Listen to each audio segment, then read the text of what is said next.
Welcome back.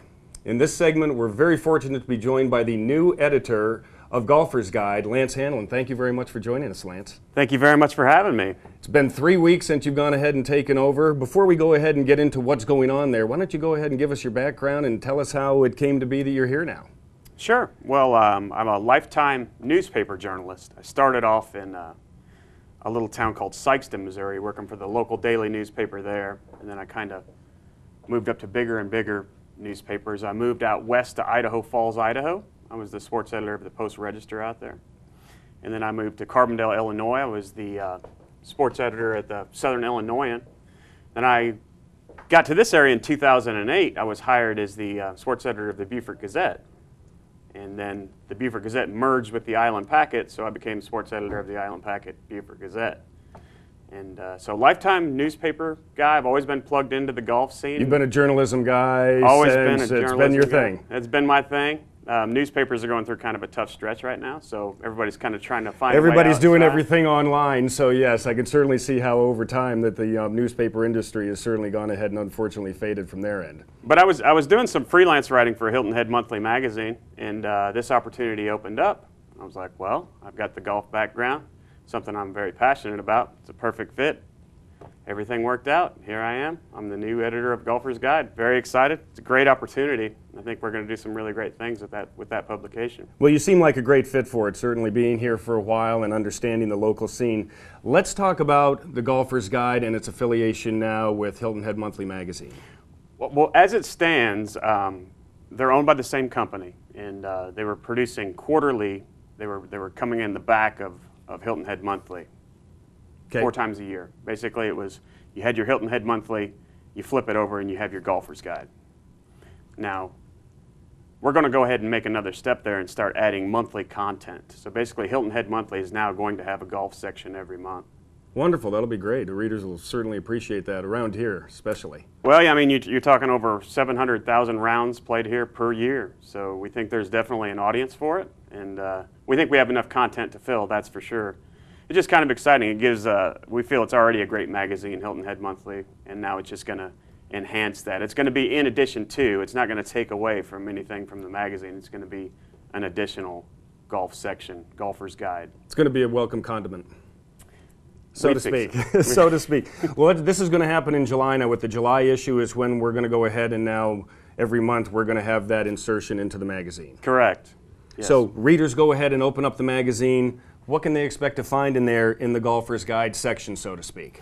Well, I mean, everything golf related, everything local. I mean, you know, upcoming events, calendars of events, news and notes, holes in one, you know, local features, local organizations. Basically anything golf related, if it's happening here, we want it to be in Golfer's Guide. Understood. Now, when we go ahead and look in there, not only are we going to have stories, what about everything on each of the local courses and facilities in the area? Right. There's going to be a directory there for, you know, numbers to call, places you can go, all that. So those elements have always been in Golfer's Guide, and they will continue to be. What are some of the biggest challenges you meet with your new job? Well, it's interesting because, you know, I've kind of been given an opportunity here to do something that nobody else has done. To run with it a little bit. To run with it a little bit, which is an environment that I've always thrived in.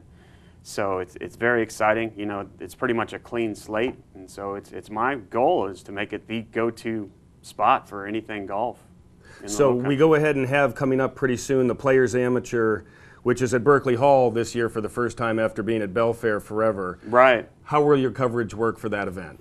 We're actually going to do a preview on that event, and it's going to be in the July issue. We've already talked to, you know, the 2 guys that originated it. It was Delcher and Tom McKnight. I've already spoke with both of those. Just kind of telling the story of how this came about. Those are 2 guys that were flying to, you know, play at Pebble Beach, and they said, hey, why don't we create a world-class amateur golf tournament here in Bluffton? And sure enough, they knew all the players. They knew the Matt Kuchars, the guys like that. They got everybody to show up, and it's transformed into this amazing amateur golf tournament, one of the best in the country. And it seems like that's almost overshadowed a little bit here. People don't realize how big of a deal the Players Am is, so we're going to try to give it its just due in the July issue with a pretty good write-up. Now, when we go ahead and talk about the Golfer's Guide being in Hilton Head Monthly magazine. Are we doing this for a certain period of time to see how it goes, or have we decided that this is going to be the format that we're going to go with, and da-da-da, and that's what we're going with? This decision's been made. It's, I don't know if I'm supposed to be breaking all this news on... Well, that's why I'm here. I'm here to ask these questions and so on, because we want to find out what the deal is. Because, you know, obviously Hilton Head is a golf mecca, and, you know, Hilton Head Monthly is a very popular magazine, so we'd kind of like to know what's the gig.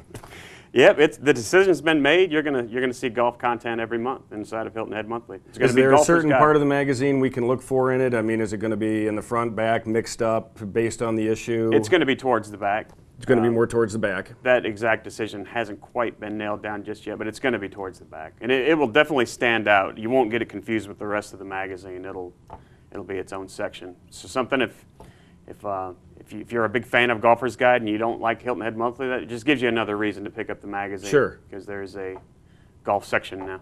Now, what's your golf background to not only when it comes to covering golf, but, you know, playing a little bit and so on? How did, you know, the Golfer's Guide just be what you wanted to do to be your thing? Well, I've always loved it. I absolutely have always loved the sport. I'm not terribly great at it, but I'm more of a chaser. Well, trust us, not all of us, even some of us that are professionals, we aren't great at it all the time either. Everybody struggles. That's the beauty of the game. But it's just, yeah, it's something I've always enjoyed. I got into it later in life. You know, I mean, most people that are really good at it started really young. I didn't play until I was in my mid-20s, and I'm 37 now. So. Well, that's all right. A lot of PGA Tour players, or at least I know of one, Larry Nelson, who didn't start until he was 21 and got out of the service, and he ended up winning 3 majors and is in the Hall of Fame now. So that's okay. He had a little later. He had a little bit of athletic ability. I think that might be the trouble. Well, I can't thank you enough for joining us today. We really appreciate it, and we look forward to reading in the magazine. When we come back, I'm going to go ahead and give you some warm-up exercises for your pre-round activity right after this.